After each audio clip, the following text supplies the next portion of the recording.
And when we rolled up there was just enough time left. And then I stroked her hair, realized this was it. I said I can't believe it, but it looks like we're calling it quits. She said, I know, baby, leave it, leave it, leave it. And then she told me, lean over. That's when I leaned, touched her shoulder. That's when she whispered in my ear. She said, baby, come here. Said, baby, what's good? She said, I love you. I said, you know I do too. Oh, I call her my LAX. I can't stress it. I just might have to rest it. Because I just left my baby at LAX. And now I can't stress. And now I can't rest. Story, and he had his buddies come on there, and it was just story after story. So now we're into like the hundreds of episodes. And my episode, which we recorded a little while back, it's called The Confessionals, TC 141, The Summoner. Tony has dubbed me the Summoner. I didn't really realize, or I guess I never really wanted to acknowledge that my UFO encounters that I described to him on his show were kind of like me summoning a UFO, which is kind of messed up because I'm not trying to summon anything but the Holy Ghost, just saying. However, I get it, and that's the story I told, and maybe there's more to it than I thought at first. So I've listened to it a couple of times, shared it with my grandmother and one of my best friends, because it's really weird to share this stuff for me with people I know. And I guess that's the first thing I learned about being an artist or marketing, is that I kind of got like an alter ego thing going on with my artistry and my writing and my books and my podcasts. And then there's just normal me that doesn't really want to have a lot to do with being this personality. But there's the other half of me that wants a lot to do with the personality. I just don't want those closest to me to judge me for what I'm doing, or for their opinion of me to be changed by a story I might tell, and maybe they saw it different or they didn't know that it happened or something like that. It's a lot of fear, and that's all it is. And so I guess like the good old Will Smith and Jaden Smith movie quote goes, fear is not real. So I'm just going to let it slide off my back like water off a duck's back, hopefully. So that's how that goes. In any case, I'm stoked about the Confessionals podcast because I really dig what Tony does. He's a great producer of audio. So I'm hoping him and I can work together on some stuff in the future. But I also understand, if it ain't broke, don't fix it. So I'm not really banking on Tony going out of his way to work on some projects or something like that with me. But it's really good to meet a fellow podcaster and to chop it up and actually have a good conversation. It wasn't very forced. And if you listen to the episode TC 141, The Summoner, you'll actually experience like how funny and fun it was. Like we actually genuinely were laughing with each other. And I, as much respect and fandom I had for the guy, it really gave me a boost of confidence and things like that, because these days it came like right at a good time because I'm not personally in a good place. I'm trying to be, but shit just keeps going down, man. Like I attract the same type of people in my life over and over, and I'm grateful I'm finally realizing it, but it's frustrating, and I don't feel like I've wasted time, but I just don't get it. I don't get it because maybe my core, like the law of attraction, is putting out the signal to attract that to me. But ultimately, I guess I had to go through that to realize that's not what I want. And when I say that, I'm talking about these man-children. A lot of you all might be familiar with my sexuality and sexual preferences. Like I'm bisexual. If you piss me off, dudes, I will fuck your girl. Like, that's my shit. My dick is not grossed out by pussy. I don't want to spend the rest of my life married to a female. Like, that's it. And so, emotionally, gay. Physically, attraction-wise, bi. And that's the best way I could put it. So when I encounter my friends, and most of the time, what I've learned in the past few years, the guys I'm attracting are, one, usually below middle class is where they come from, or they're middle class and their parents constantly enable them. Two, they're taller than me, and I'm 6 feet tall.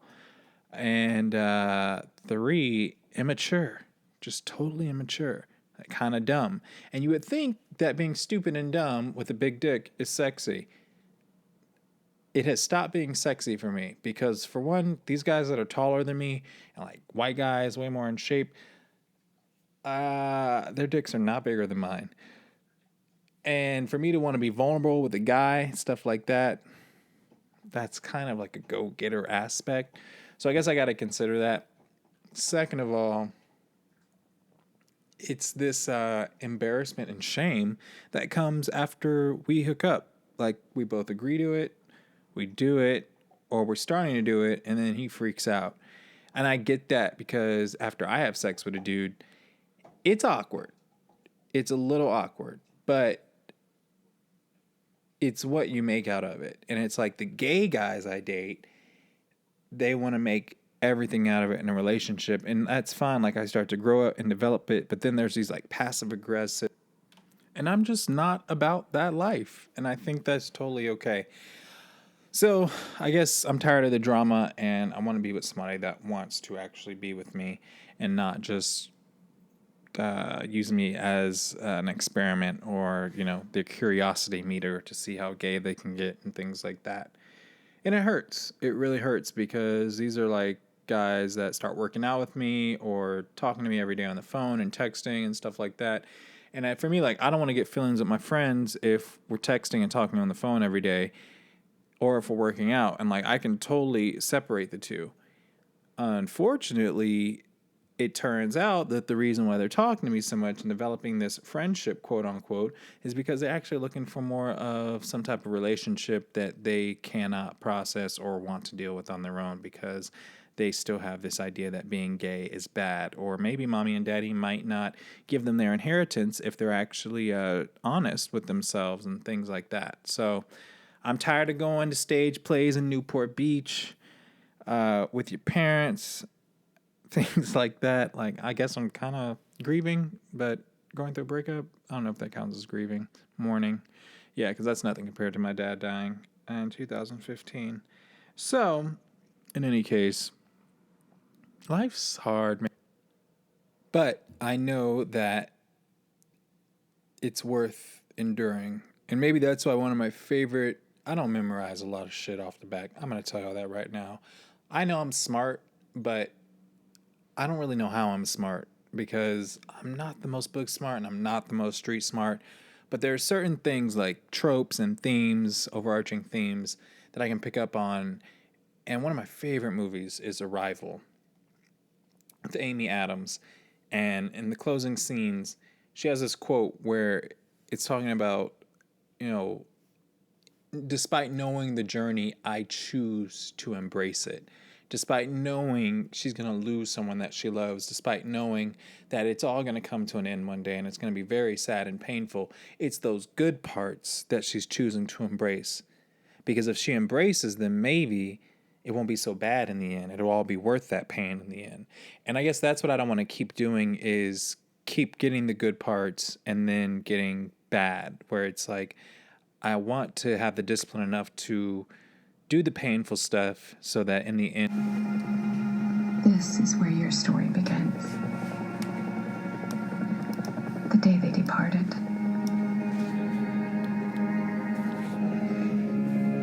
You alright? Despite knowing the journey and where it leads, I embrace it. It's that shit. It's that shit right there. And I welcome every moment of it. every moment. It's hard. You know, I'm about to turn 30 years old. I'm black. I'm a light-skinned black guy. I have green eyes. I'm lucky. But at the end of the day, I'm still reminded every day that I'm black. And it's not anyone else's fault right now. It is. But and then for most people, I give them the benefit of the doubt. And I'm like, they don't know that just them being who they are. And I can't be like that just because of my race. So it can be difficult, but I'm trying to embrace these challenges in stride. And I guess that's why I want to produce this show, because I'm kind of tired of hearing everyone's all right and everyone's okay, because we're not all okay. We're not all right. If you're in the thick of it like me and you got hit by a drunk driver, or, you know, sexually abused as a kid, or maybe almost kidnapped, or in some traumatic car accident, then I think you can certainly relate. It doesn't really matter how much money you have. Money can't buy that innate satisfaction that you get from love and being loved and experiencing that on a really deep level. And I'm trying, I guess, to get that. At the same time, I'm enjoying my independence, because the people I've drawn into my life have caused me a little bit more pain than I anticipated early on. And I have done that for others as well. So I guess I have to realize that. I'm not going to beat myself up, but I also am going to realize, you know, I'm the one that's allowing these people to enter my life.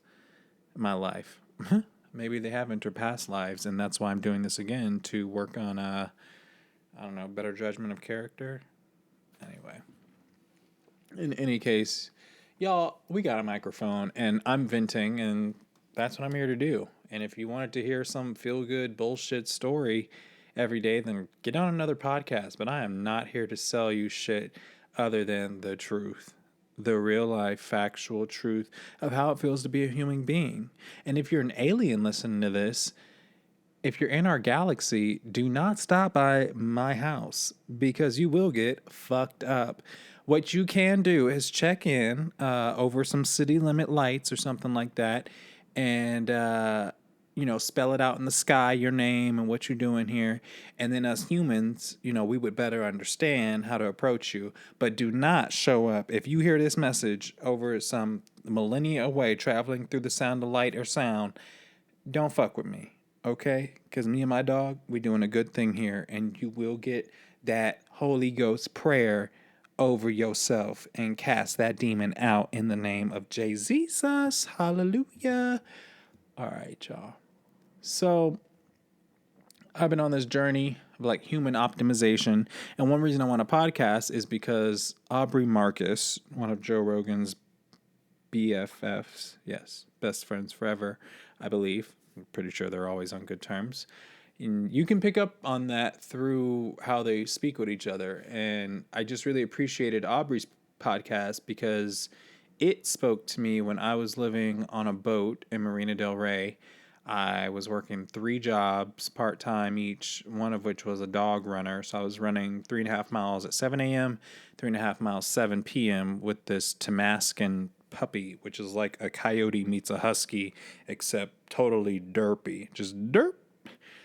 And listening to his podcast and his journeys about ayahuasca and these psychedelic trips and kind of just breaking into like some 4th or 5th dimension type stuff really kind of helped me level out and get aspirations for myself and start reaching for the stars pretty much. Like I literally started sending my resume out to people I'd interned with in Hollywood, and then I got a job. So I just kind of started understanding that my journey here is not to be a consumer or a capitalist, but it's to be a helper and someone with vocation and passion, and that's okay. And I don't think it has anything to do with the size of my pineal gland. I think it has to do with exercise on my pineal gland. So this may not be the best podcast in the world to some, but to me, it is the best because it is mine, bitches. And that goes for males, females, trans, whatever you're calling yourself, them too. If you're hating on this, you a bitch, nigga. So I can say that because my skin's got melanin in it. How awkward. Anywho, weight loss and human optimization.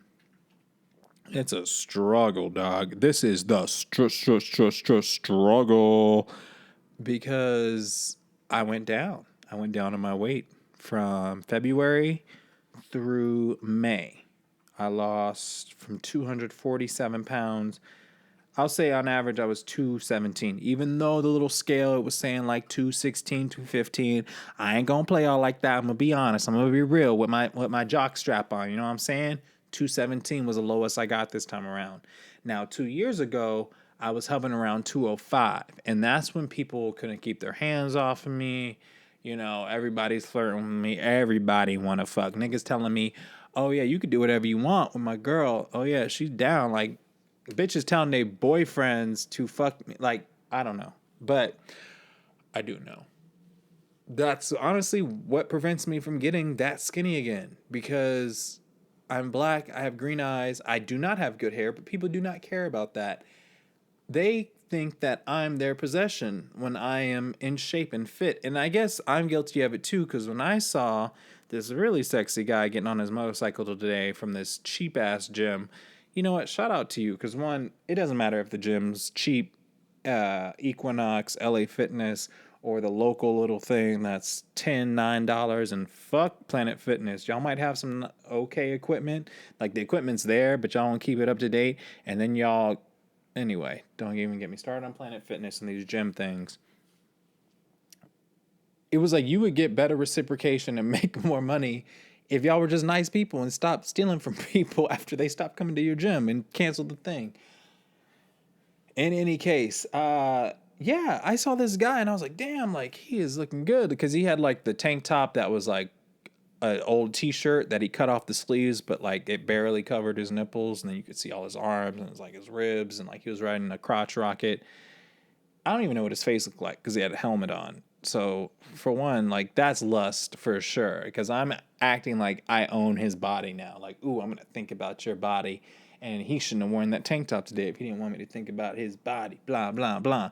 Well, yeah, when I look like that and I go to work and my coworkers rubbing on my chest and shit, like with no cares in the world about who I might have at home, and if they were to see that happening, you know, it gets tiresome. So sometimes I'm okay with having some weight on me because people don't notice me as much, but my self-esteem is down. So I guess I'm realizing I'm kind of being required to be this person that needs to take care of themselves despite how other people treat me. And sometimes I like the attention, sometimes I don't. And the attention that I want, I don't ever notice. So that's the conundrum. And yeah, I got down to 217 and I just fucking stopped, dude. Like I stopped running 4 miles twice a week, or at least 3 miles every day, or 5 times a week. I stopped intermittent fasting. I stopped checking on myself being in ketosis because I knew I wasn't in ketosis. And the weight just came right back, like in 2 months. It took me 3 months to lose. And not all of it has come back, but like when you get fit a little bit and then you put that weight back on, like you feel like extra big. And I guess I didn't even realize how big I was before I started losing the weight this year. But it's just frustrating and it's a struggle, because how do you keep that motivation and that passion every day? And even if you don't keep it every day and then you fight it and you go against it and you start to get those residual results, that's like month 2. And then you get into month 3 and you're really like right there on the cusp. Like you were right there on the cusp of when you used to have a 6-pack, like 200 pounds. And I'm 213, I'm 214, the scale says. So I go on a 3-mile run and I get back and I weigh 215, 216 now. Like, what the fuck is going on? But what the fuck's going on is the fact that I actually was only dedicated Monday through Thursday, and Friday through Sunday I gave myself carbs and let myself eat sandwiches and pizza, and I binge ate, and then I starved myself through the week and I ran 3 miles a day. And I lost weight from doing that. At the same time, I don't know. I got a lot of blood tests done They said I was deficient in my iron, that I was anemic, and I hate that because every time I get in good shape, they're telling me I'm anemic. So I got to focus on that, which I've been taking iron supplements. I actually just went and got my blood drawn almost 3 hours ago. And my naturopathic doctor ran tests for gluten intolerance, celiac disease. He wants to check my testosterone levels, complete metabolic panel, check my kidneys. I think it was called Fitton or Ferritum. So he did the do. Like, we were chopping it up. He just kept marking on that little paper. I'm really excited to see what I get back because, for one, if I hear back that I'm gluten intolerant, then that would make sense because I have gotten psoriasis on my elbows and my grandmother has it really bad and it comes and goes within like 2 days. But it's really freaky because I'm like a really pretty person. So to get all these like nasty dry skin things on my elbow, I'm like, what the freak is going on here? On a side note, do not send your grandmother any songs by Fetty Wap because I did that and she was upset. I sent her this link to Say That Money with Lil Dicky and Fetty Wap because I thought it was funny because we were talking about saving money. And she was like, if you ever send me a song about Fetty Wap and his crew again, I will have to whip that butt. And my grandmother has never hit me before, so I must have pissed her off. Her daughters, on the other hand, have beat the shit out of me. In any case, y'all, I'm really grateful to be here, and I'm so glad I'm doing this. It actually makes me feel a lot better, and I'm realizing I just had to get some stuff off my chest, so I'm going to get it off with you guys, the world. And I'm going to use this mic, boo. Dude, we're coming up. We're coming up in the world. So, anywho, tomorrow am determined to start my weight loss regimen again, because last week I did it, and I did something different than I've ever done before. So, if you're down with the get down and you're struggling with depression, anxiety, insomnia, emotionally, mentally type shit, and then you're struggling with weight loss, laziness, or just lack of motivation, those aren't equivalent. So, for one, I got up every morning and I took my dog to the dog park. Now, this might seem kind of easy or irrational, especially if you don't have a dog.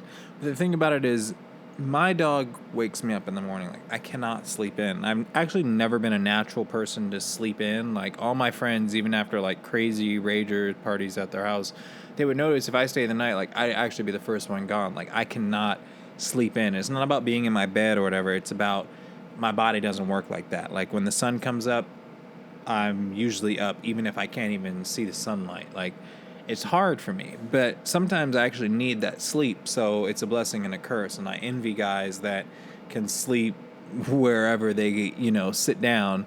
Like, some of my best buds, I'd look over and be like, we literally just sat down and you're sleeping right now.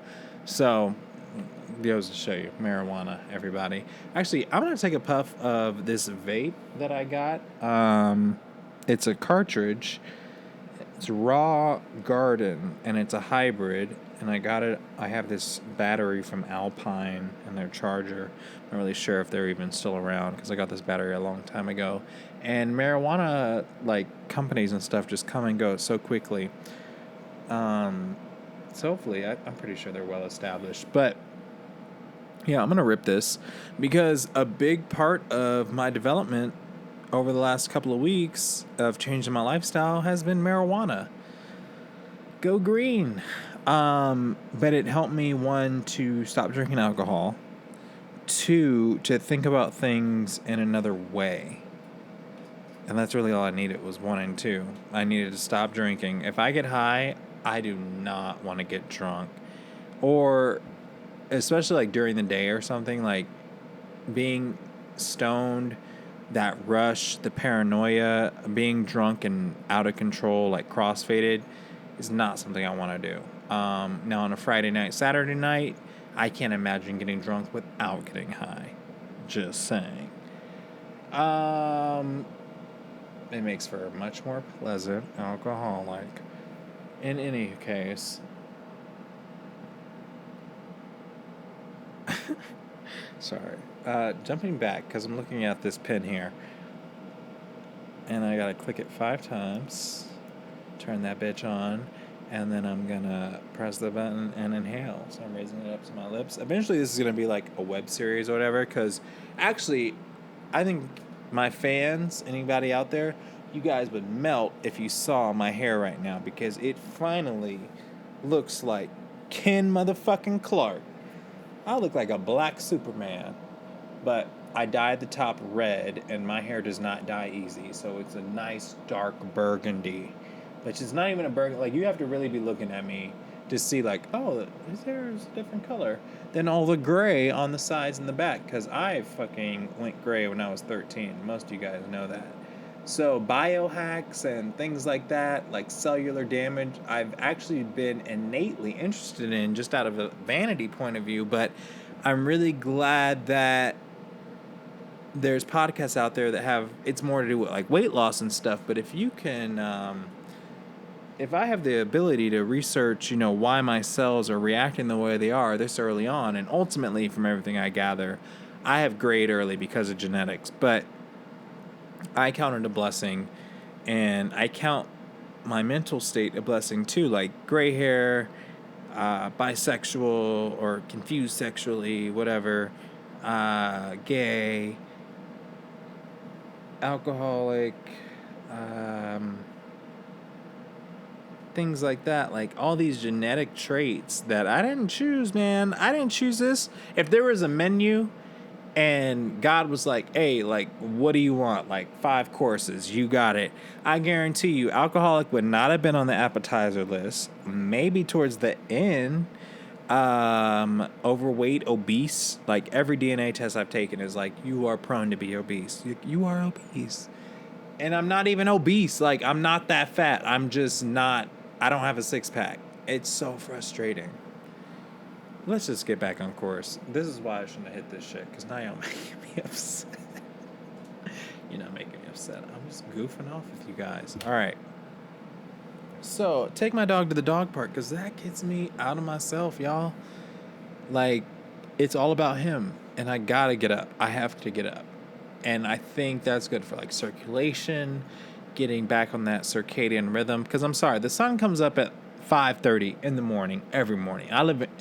I live where both sides of my apartment building have windows, and it's light pretty much from sun up to sundown. There's no way, unless I get velvet curtains, I'm not going to block the sunlight from getting my apartment. And I know that I need that because I'm vitamin D deficient, which I've been told, which probably has a lot to do with the depression and anxiety and stuff. And I try to balance this stuff out with vitamins, and I guess that's why I get frustrated and you give up after like 3 months. And it's just like, dang, I don't want to give up. I want to keep going. But it's difficult because there's no one else there that sees you. So if you have that personal comfort zone or family and friends like around you, I noticed I lost the most weight and got in shape when I thought that I was in love. I literally thought I was in love. Well, I was in love. I'd been in love for 10 years before that. But the point is, my personal trainer was the person I had been in love with. So something about feeling good goes hand in hand with losing weight. And then I did that for a year. And if you have a really nasty breakup, after like 6 months after that, I just ran like 4 miles a day. Like I ran through the breakup, like changed the whole playlist and would listen to like breakup songs that were like right after the love making songs on the playlist I had. Anyway, that got me through, man. Got me through, homegirl. So now we're back, and it's 2019. I'm getting up and I'm taking my dog to the dog park because he's got to take a little pee before we get in the car. And the dog park's like 3 miles away. So my legs are already moving. So I might as well just take my keys and my wallet out there with me because by the time he pees for the first time, it's just like, yeah, we might as well go to the dog park, get him nice and tired. So I get him at the dog park. Most of the time I go to the dog park, these motherfuckers are in the middle of the park just chit-chatting, not watching their dogs taking shits when they're supposed to be cleaning up shit up. And it's us. And he's really good at fetch, so that was something I got turned on to the first time I took him to a dog park. He was chasing that ball and it just would not stop. And apparently, dogs that like tennis balls are good at, they're very good at drug sniffing. So he doesn't really get along that well with the other dogs at the dog park. I'm sure I could watch a lot more Dog Whisperer to work on that than I have.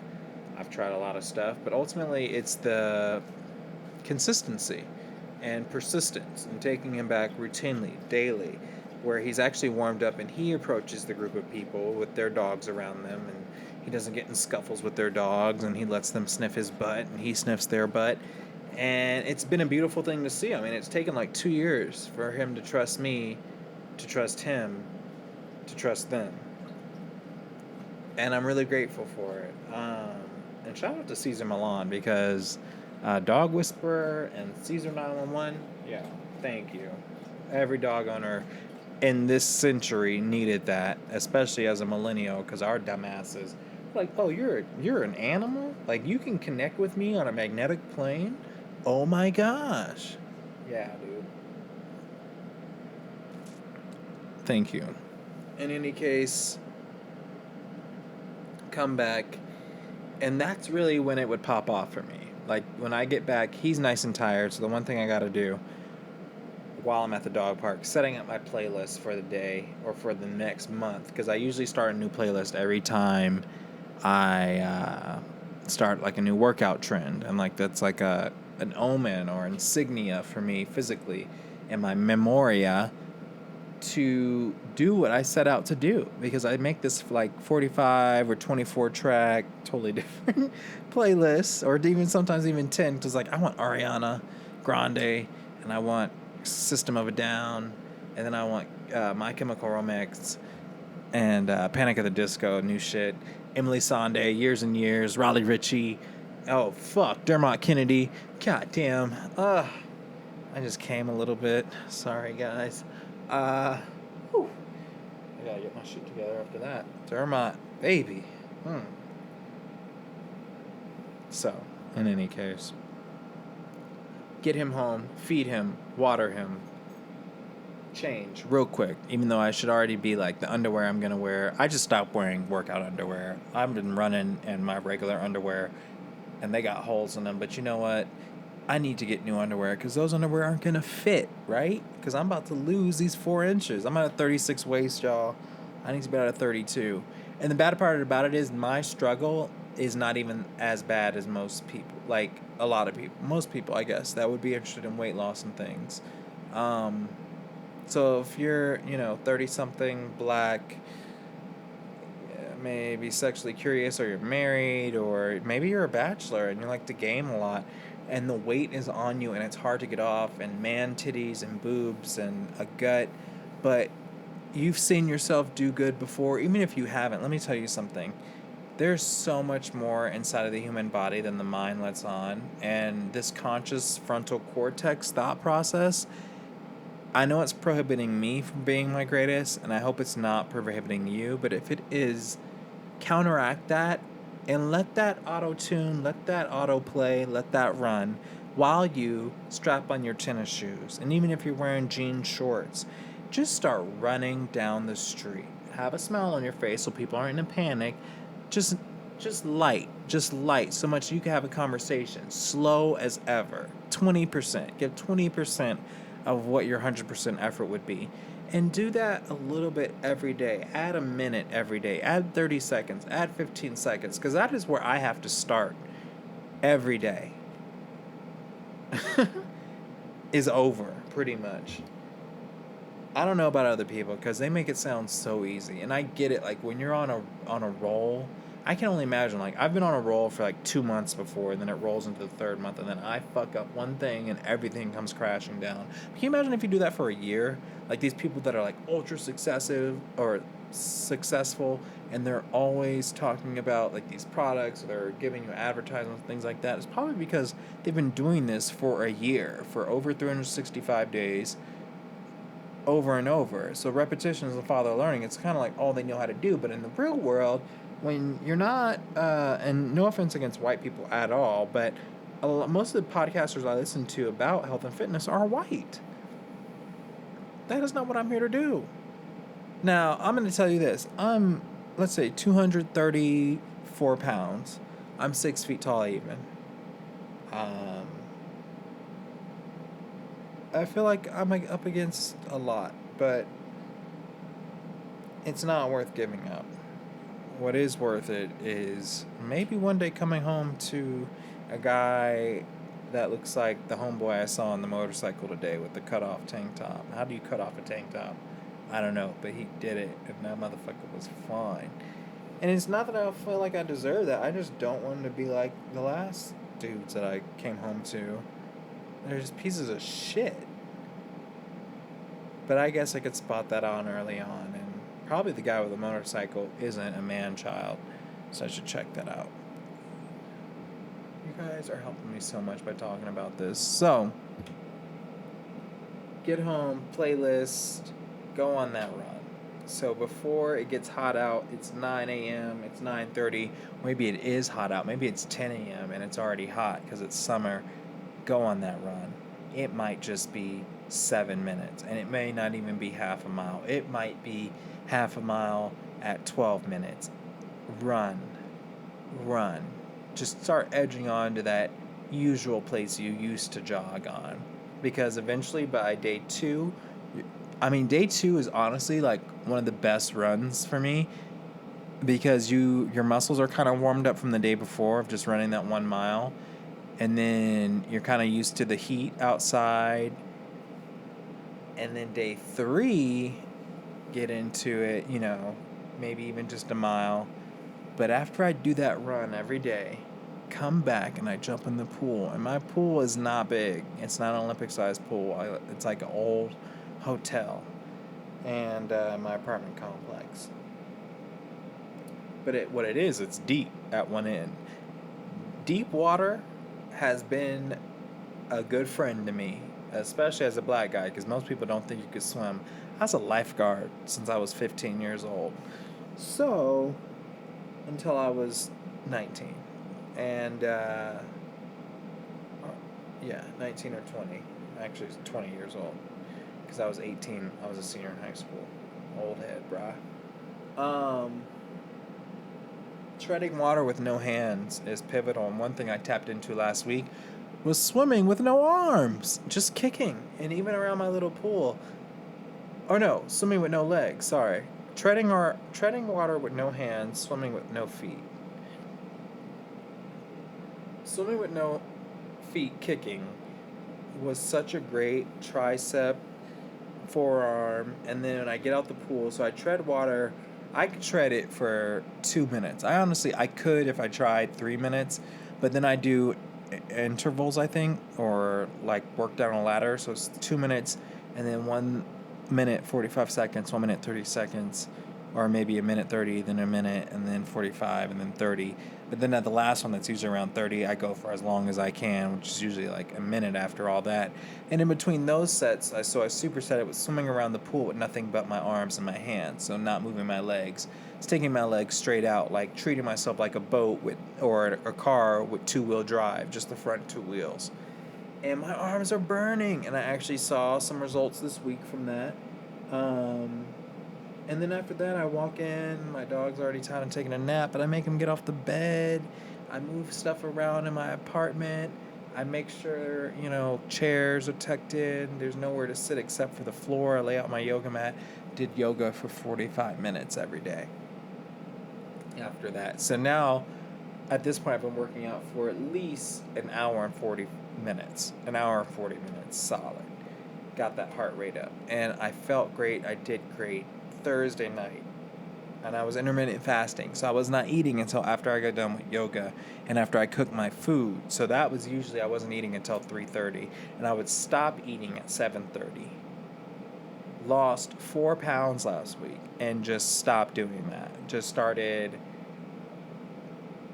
I don't know, man. I do know.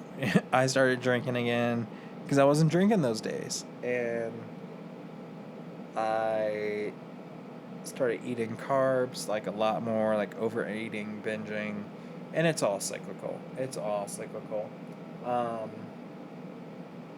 I'm not saying I was jumping into AA or I'm gonna jump back into AA. I think that's a great program, and I know it's saved many lives, but I'm definitely looking for more, in many ways, and less in many ways too, which is totally fine. It's totally fine. Ultimately, for me, I don't drink when I don't want to drink, and I drink when I want to drink. And my self-discipline needs to get exercise more. And it did last week, 5 days. And I went to the doctor and got some blood tests done then. Don't have any STDs or anything like that. Had a bit of a scare. And, like, that'll wake you up. So now it's like you find out you're clean and stuff, and then you start partying again. And it's just like, no. Like, I want to get hot. Like, I want to get sexy. But to me, it's not even about getting sexy. It's about getting happy. And I'm happy with myself when I feel like I'm sexy to myself. And to see myself go through this up and down, balloon weight gain over and over, it's frustrating. But it's not the end. And it's something that needs to be talked about because Instagram, social media, I know it's been said, but it's not said enough, like, unrealistic standards and expectations. Like, we're all human. And even me, like, I put a picture of myself up 20 pounds less than what I was, and I still got insecure about my chest, and I deleted the picture. I'm not proud of that because honestly, people need to see that. They need to stop seeing whatever this military-industrial complex wants us to see about how a man is supposed to look. How's a man supposed to feel? How's a man supposed to love? That's what we should be, putting on the media. And it just jumps from extreme to extreme. Like, either you're straight or you're gay. And then, like, this show is all about being gay. And, like, we got to be nice to gay people and things like that. And I can only imagine, like, if white gay guys were the minority and we showed them on TV the way we show black gay guys, I would feel so bad for them. Like, I would feel bad, but I'd also feel like I'm getting forced to like them. And so maybe I wouldn't feel bad, and that would, like, counter-react. But I don't want to have anybody's pity. I want to have respect and decency and an opportunity to be heard and treated and loved as an equal. Because ultimately, even just respecting someone is loving them, and it's honoring the being that is, and that has been, and that will be, that we all share. So, I'm really grateful to be here, guys. I don't really know how long this has run, but this is my first time on a mic for our podcast, so I'm going to edit this up, taper it up. Want to talk about my little weight loss journey, frustrations, but also highlights and overcoming.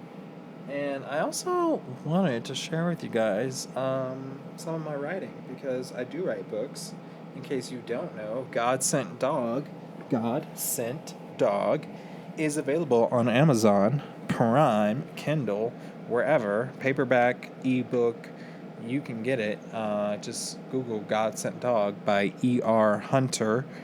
That's mine, as well as Chasing God Alcoholically. I wrote those books last year in a sober haze. Can you imagine that?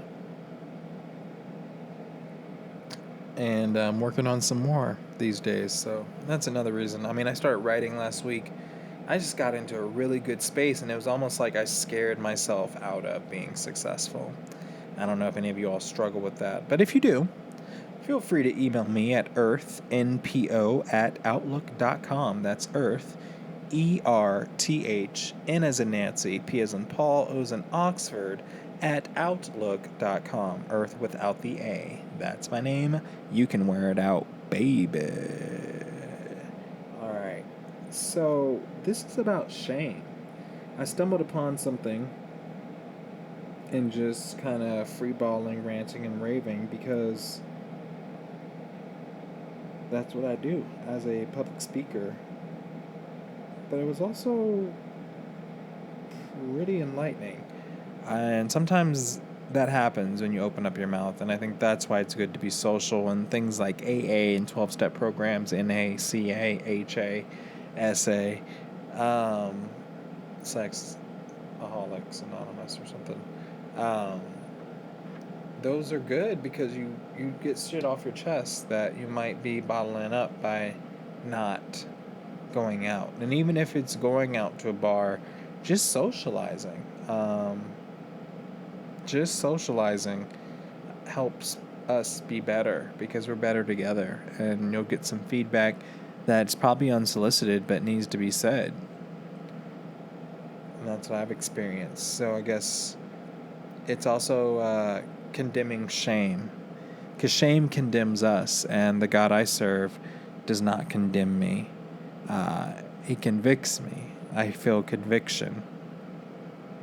Something my aunt turned me on to, one of them, when I was in middle school, and some drama had gone down. And I told her I felt like God had just left me. I felt like the Holy Spirit had just left me. Like all this joy, this buzzing, this light that was inside of me was gone.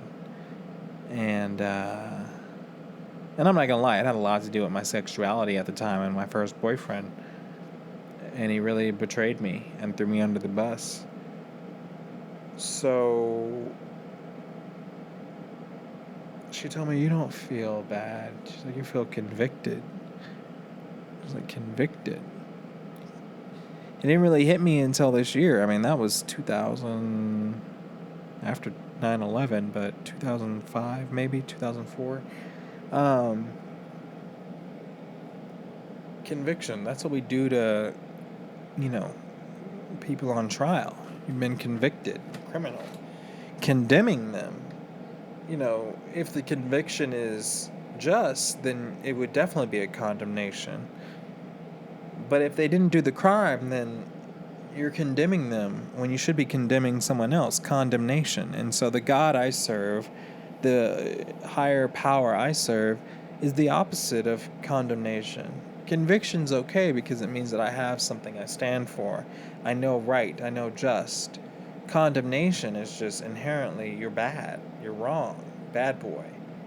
Like a serial killer, we condemn. We put them to death. That's condemnation. But conviction.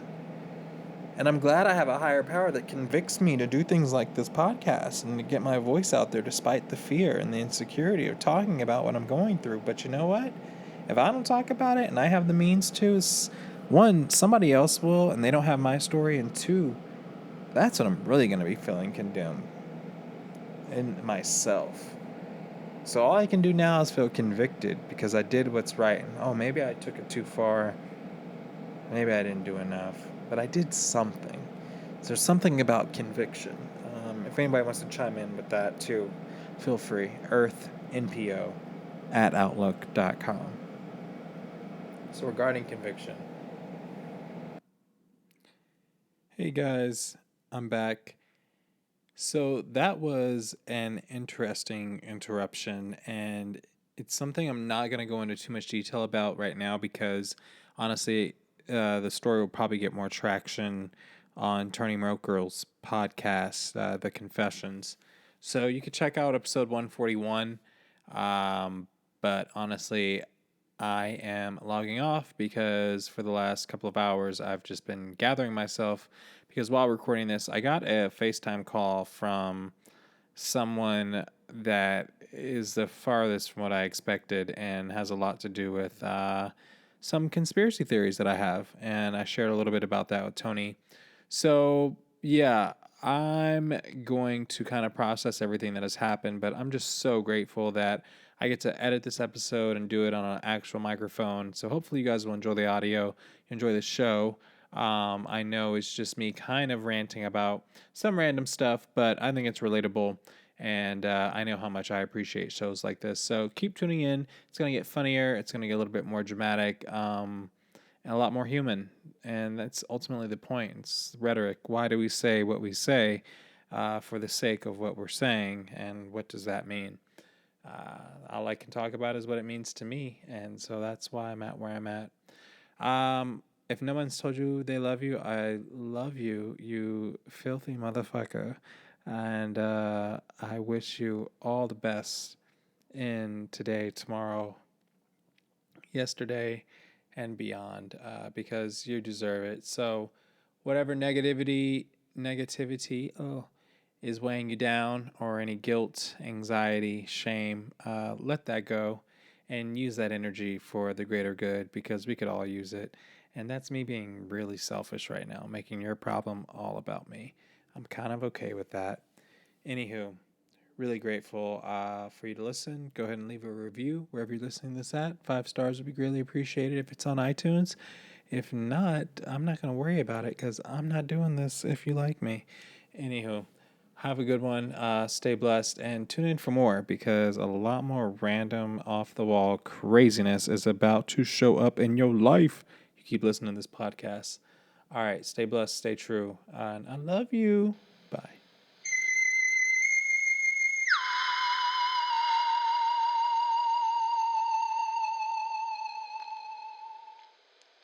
July 27th, live member show, The Confessionals.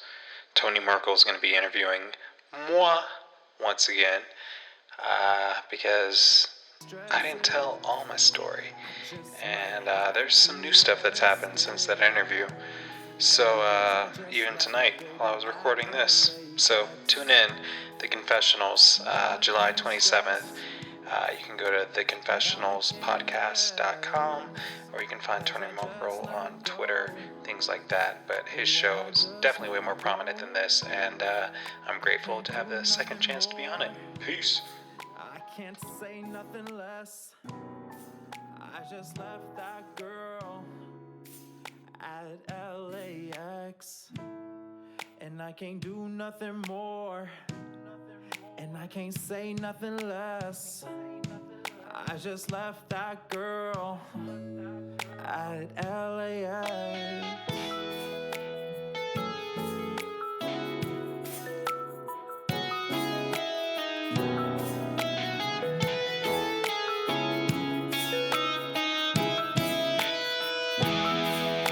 And now I can't even stress.